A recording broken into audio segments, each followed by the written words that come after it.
Hi ladies, it's Elisa and I just had a quick update on how our transfer went on Sunday. I know I haven't talked to you guys since for a while.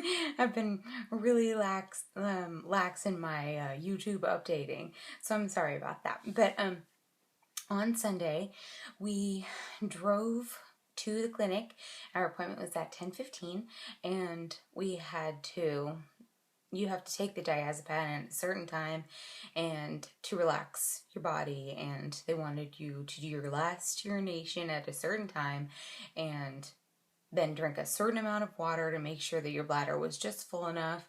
And so by the time we got to the clinic, I felt great. Diazepam is a lovely drug, but I didn't feel like I needed to go to the bathroom. So I was like, oh, maybe that glass of water wasn't enough water. And so in the clinic they have a refrigerated little water dispenser. So I had another cup of water. And so they had us waiting for a little bit longer because they were super busy. And so after about 15 minutes, I realized that last cup of water was a mistake because I really needed to pee. But eventually they called us into the room, and the nurse that was helping us out with the transfer was really nice, really nice. We were obviously really nervous because all we had been told about our embryos was that they were doing great. I mean, there's no downside to doing great, but we don't know how many of them were doing great, or how many of them had made it. So it was all very fuzzy. So she walked us through consent forms and a few of the aftercare procedures, but she was going to wait until afterwards to go over that with us. Go over with us all of those details.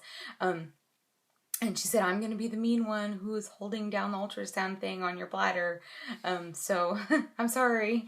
And then the doctor came in there was a side door that said, only lab personnel only. And we were like, dude, Brian's like, our embryo's on the other side of this wall. So that was crazy. And the doctor came in and sat down, and he said, only gave us the status really of 4 of our embryos. But the list was still, it looks like there was a whole bunch of columns, and clearly each one had been updated every single day. So it looked like there was a lot still that they were tracking the growth of them even that day. But he only talked to us specifically about 4 of them, the 4 best. And he said that we had 2 5AA blastocytes, and so he said that people are jealous of our quality of embryos because they were so high quality. Perfect, he said. They're perfect.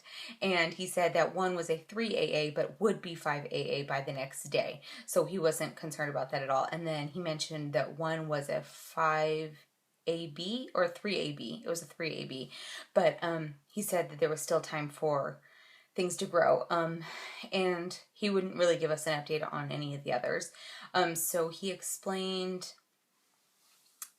this program that Kaiser has called the ESAP program, and it's for IVF patients to try to save you money. I won't really go into the details of it, but if we only transferred 1, then because we had 3 high quality embryos, we qualified for this program.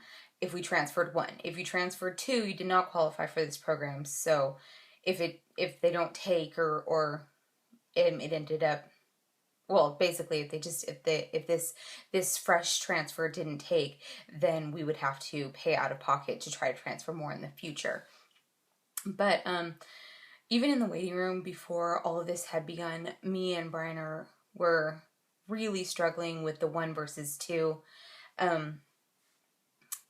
1 versus 2, because I think in infertility you want as many babies as you can get, and you want them now. You have waited long enough, or that's how I felt anyway. And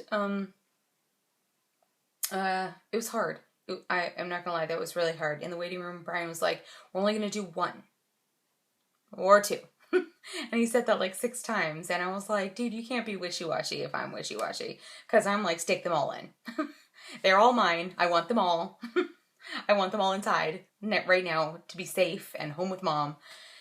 But in the end, the doctor was looking at me and I was looking at Brian, and the doctor wants us to, tell him how many we're going to do. And I'm still sitting there completely freaked out, and I don't know what I want to do. And I know that I want one healthy baby, but of course I want two, I want five. But it was just hard. And so Brian said, I think that we've decided on one. And he kind of looked at me like, is that okay? And the doctor was like, perfect, let's do this. And here, sign here and here. And before I had known it, the doctor was in the other room talking to the embryologist about getting just one. And so I looked at Brian, and he could tell I was about to cry. And I freaked out for a little second. I'm not going to lie. I did freak out. But not because I thought we were doing the wrong thing, but because the decision was so rushed, and the doctor's sitting there staring at you and not really giving you time to decide. And we really hadn't decided before, because we didn't want to go into it with expectations of being able to transfer to, or however many, because we didn't know how many were doing well. So, and we wanted to qualify for this program. And it was a very scary moment. And Brian said, we will talk to the doctor. I will yell his name right now, and we will put in two if that's what you want. We'll change our mind right now. We changed our mind. We will put in two if that's what you want. And I looked at him. I'm like, no, this is the right decision.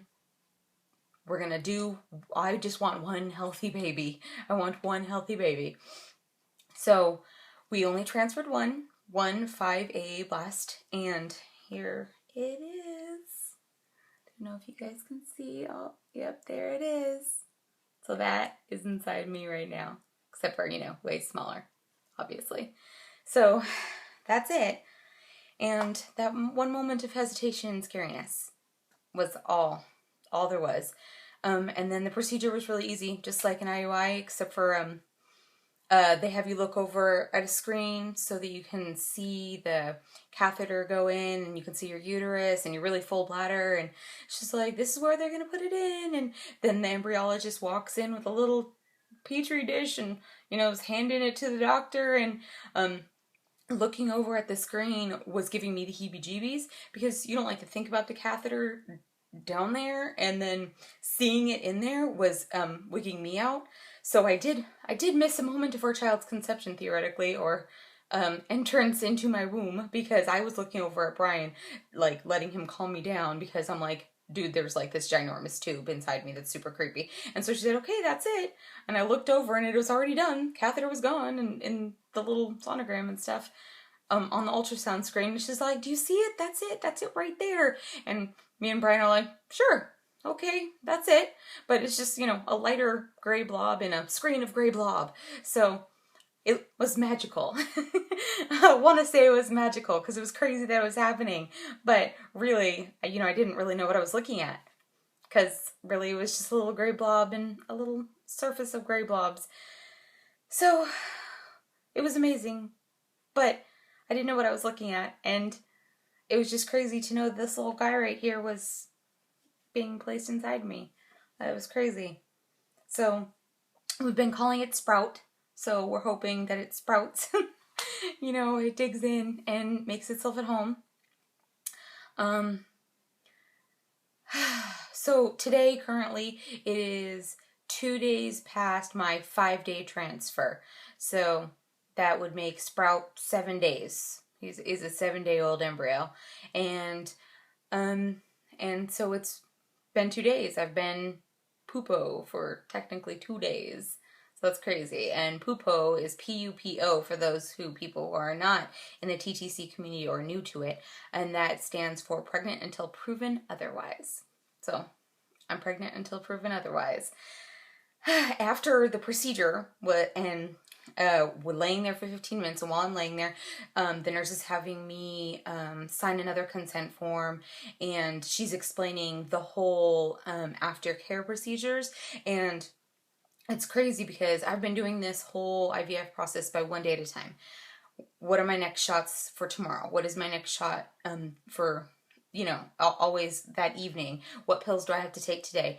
Because I don't want to think too far in advance. What if it doesn't work? What if I get pregnant and I lose a pregnancy? I'm not thinking about step 5 and 6 and 7. I'm thinking about the step that's directly in front of me. because it can be overwhelming. This whole process can be overwhelming. So, she's sitting there with this piece of paper, like, these are the days you're going to take your meds. You're going to continue to take this med and this med, and then you're going to get an initial blood test, and then not that day. I won't find out the results from that initial blood test, but then not the next day, but the day after that, you get the second blood test, and that's when my clinic is going to call me with the results, because I guess they get, you know, the false positives or a false negative even, and then the next day, that 2 days, gives your HCG to build up in your system a little bit more.